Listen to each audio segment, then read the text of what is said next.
தமிழ்நாடு அரசை மிகவும் கேவலமான முறையில் வந்து திட்டுறான். ஒருத்த மேடை போட்டு திட்டுறான், அசியசியமாக திட்டுவான். யார? தமிழ்நாடு அரசை. ஆனால் அவனுக்கு எப்படி அனுமதி வந்து காவல்துறை கொடுக்குன்னு எனக்கு தெரியல.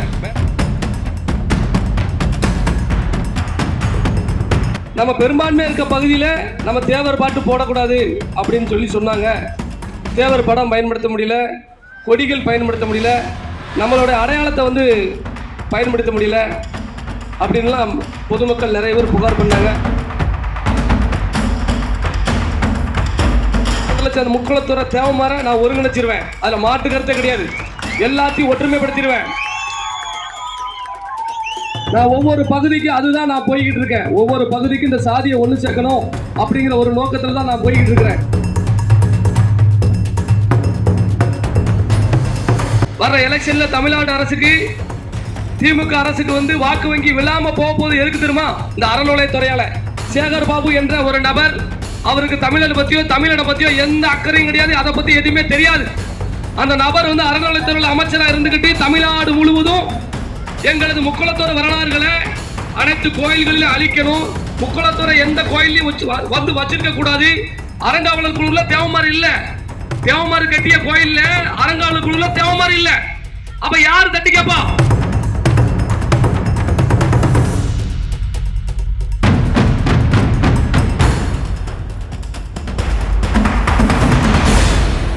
வாரத்துல 5 நாட்கள் நாம் போராட்டம் நடத்தினாலும் அலைகடலான எல்லாருமே நீங்கள்லாம் என் மீது உள்ள நம்பிக்கையில் திரண்டு வர்றீங்க.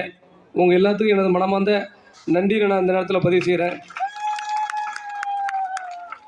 அப்பப்போ நமக்கான உரிமைகளை தட்டி கேட்கணும், நமக்கான உரிமைகள் வேணும் அப்படின்னா நாம் கூடணும்.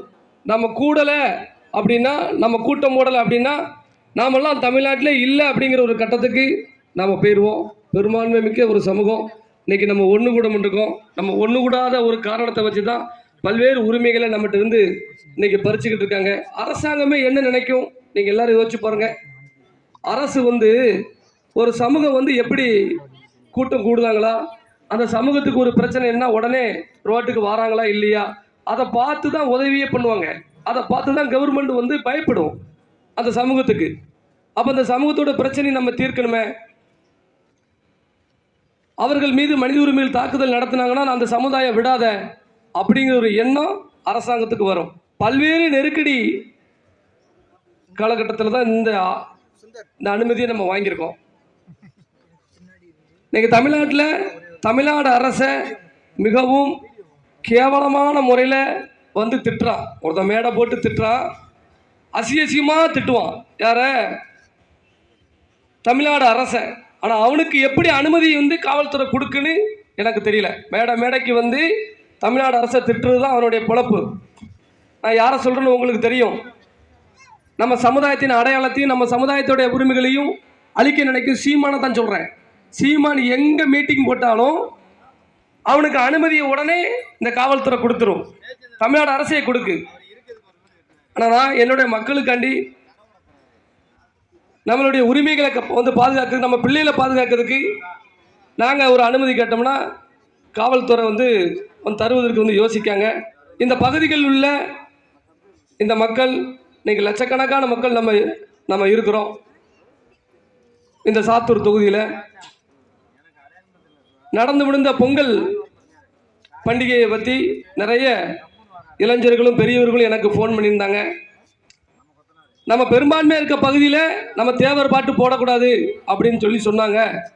தேவர் படம் பயன்படுத்த முடியல, கொடிகள் பயன்படுத்த முடியல, நம்மளோட அடையாளத்தை வந்து பயன்படுத்த முடியல அப்படின்லாம் பொதுமக்கள் நிறைய பேர் புகார் பண்ணாங்க. அந்த பண்டிகை காலங்களில் நம்மளால் காவல்துறைக்கோ அரசாங்கத்துக்கோ நெருக்கடி ஏற்படக்கூடாதுன்னு சொல்லி தான் நம்ம விட்டுட்டோம். நீங்கள் நல்லபடியாக பொங்கல் கொண்டாடுங்க அப்படின்னு சொல்லி. தற்போது ஒரு சில பகுதிகளில் நடக்கக்கூடிய விழாக்களை இன்னைக்கெல்லாம் நான் வந்து ஃபேஸ்புக் வலைதளங்களில் பார்த்தேன். அந்த சமூக மக்கள் வந்து தங்களுடைய அடையாளத்தை வந்து கடினமான முறையில் பயன்படுத்தியிருக்காங்க. அதுக்காண்டி அவங்கள நான் குறை சொல்லலை, அது அவங்களுடைய ஒற்றுமை. என் அடையாளம் இல்லாமல் நான் விழா நடத்த மாட்டேன் அப்படின்னு அவங்க ஒற்றுமையாக இருக்காங்கல்ல, அவங்க ஒற்றுமையோடு அவங்களுடைய கொடிகளையும் அவங்களுடைய அடையாளத்தையும் இன்னைக்கு பயன்படுத்துகிறாங்க. அப்ப நமக்கு அந்த ஒற்றுமை இருக்கணும்ல, நமக்கு நம்ம அடையாளம் வேணும்ல, சொல்லுங்க. அப்ப நம்ம அதை வந்து கேட்கல, தட்டி கேட்கல. நம்ம அதை அதை வந்து நம்ம கேட்க விரும்பல உடனே நம்ம யாரும் தேவர் பாட்டோ தேவர் படமோ போட முடியல. தேவர் ஊரில் தேவமாரம் இருக்க ஊரில் பொங்கல் பண்டிகை கொண்டாடுறதும் நம்மளுடைய அடையாளத்தை பயன்படுத்தக்கூடாங்க. இந்த வருஷத்தோட இதெல்லாம் காவல்துறை ஸ்டாப் பண்ணிக்கிடணும். அடுத்த வருஷம்லாம் இந்த பகுதியில் உள்ள மக்கள் யாருமே நாங்கள் கேட்கலாம் மாட்டோம். அனுமதி கேட்டு தான் ஒரு சில விஷயங்கள் நாங்கள் பண்ணணும்னு சொல்லி நாங்கள் நினைக்கோம். அதுக்காண்டி எங்களுடைய அடையாளத்தை நீங்கள் மறைக்க நினச்சிங்கன்னா அதற்கு நாங்கள் அனுமதி கேட்க மாட்டோம்னு நாங்கள் இந்த நேரத்தில் தெரிவிச்சுக்கிட்டேன். ஏன்னா அடுத்த வருஷத்துக்குள்ளே இந்த பகுதிகளில் உள்ள 1 லட்சம் 1.5 லட்சம் அந்த முக்குளத்துறை தேவமாற நான் ஒருங்கிணைச்சிருவேன். அதில் மாட்டு கருத்தே கிடையாது. எல்லாத்தையும் ஒற்றுமைப்படுத்திடுவேன். நான் ஒவ்வொரு பகுதிக்கு அதுதான் நான் போய்கிட்டு இருக்கேன். ஒவ்வொரு பகுதிக்கும் இந்த சாதியை ஒன்று சேர்க்கணும் அப்படிங்கிற ஒரு நோக்கத்தில் தான் நான் போய்கிட்டு இருக்கிறேன். குறிப்பிட்டு ஆளுங்கட்சியில் உள்ள எதிர்கட்சியில் உள்ள ஒரு சிலரை அவங்க எந்த தவறும் பண்ணலை அப்படின்னு சொல்லி ஹெச்எஸ் லிஸ்ட்ல இருந்து எடுத்திருக்காங்க சாத்தூர் நகர காவல் நிலையம். ஆனால் எங்கள் சாதிக்காண்டி என் இனத்துக்காண்டி போராடிய எங்களது போராளிகள் அவர்களுடைய ஹெச்எஸ் எல்லாம் நாங்கள் நீக்க மாட்டோம். நீ ஹெச்எஸ்ல நீ வந்து பிஎம்டியில் தானே இருக்க, நீ ஹெச்எஸ்ல இரி அப்படின்னு சொல்லி சொன்னாங்களாம். எனது அன்பு சகோதரர் பாலா அவர்கள் வந்து 2-3 வாட்டி எஸ்பியும் சந்திச்சிருக்காரு. எந்த தவறும் செய்யாதவரை இன்னும் ஹெச்எஸ் லிஸ்டில் வச்சுருக்காங்க அப்படின்னு கேள்விப்பட்டேன்.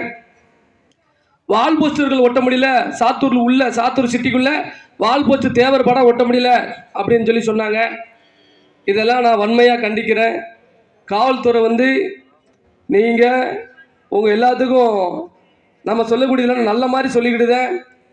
ஆர்ப்பாட்டம் போராட்டம் பிரச்சனை நடத்தி தான் உங்களுக்கு நாங்கள் தீர்வு வாங்கணும் அப்படின்னு சொன்னால் அதுக்கும் நாங்கள் தயாராக இருக்கிறோம்.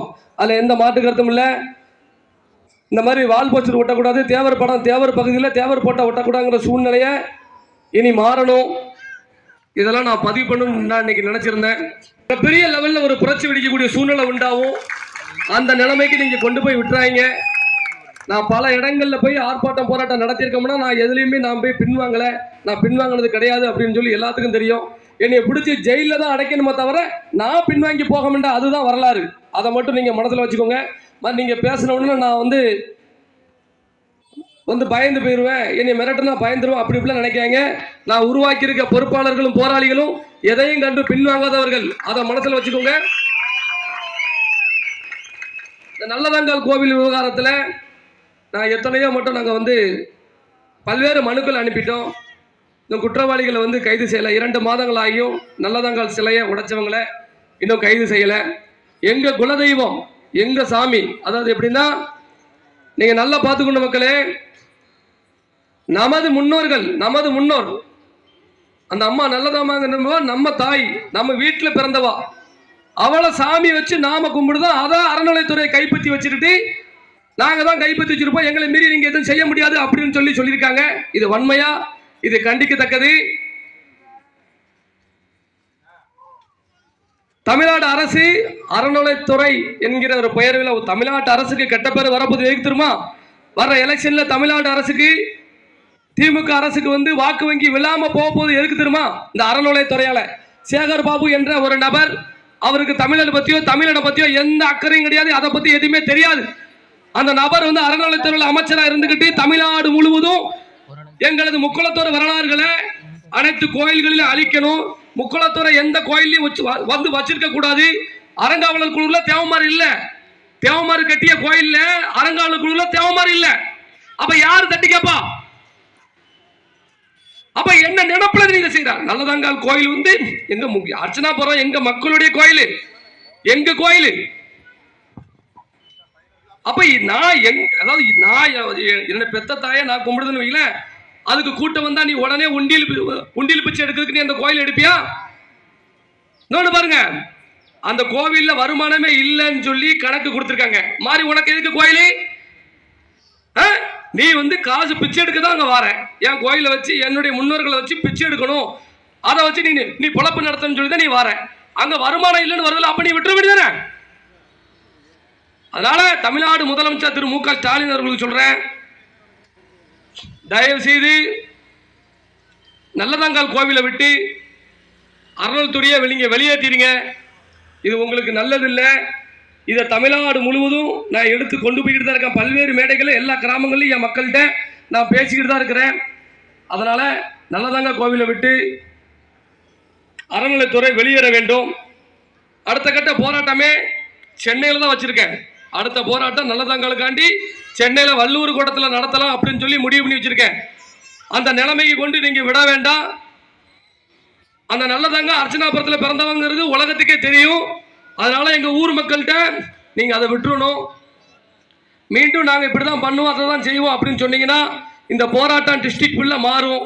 அதில் எந்த ஒரு மாற்று கருத்தும் இல்லைங்கிறத இந்த நேரத்தில் நான் தெரிவிச்சுக்கிறேன்.